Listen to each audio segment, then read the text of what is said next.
যে রাজনীতির জন্য আল্লাহর গোলামীকে কোরবানি করেছেন, আল্লাহর হুকুম আর বিধানকে বৃদ্ধাঙ্গুলি দেখিয়েছেন, ওই নেতা নেত্রী কেউ আপনাকে বাঁচাতে আসবে না। কথা বলেন ঠিক না? আমার ভাইয়েরা, সে সম্পর্কে আল্লাহ আরো সুস্পষ্ট বক্তব্য দিয়েছেন। রব্বুল আলামিন বলেন, ইয়াউমা নাদউ কুল্লা উনাসিম বিইমামিহিম।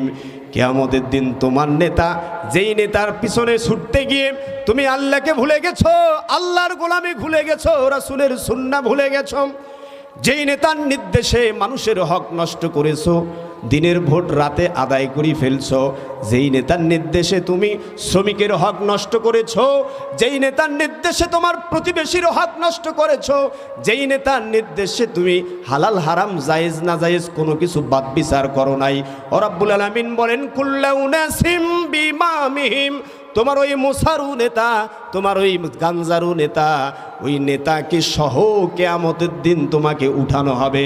নেতার উপরে পাড়া দিয়া নেতাও জাহান্নামে যাবে, তুমি কর্মীও জাহান্নামে যাবে। কথাটা কার কথা? ক্লিয়ার?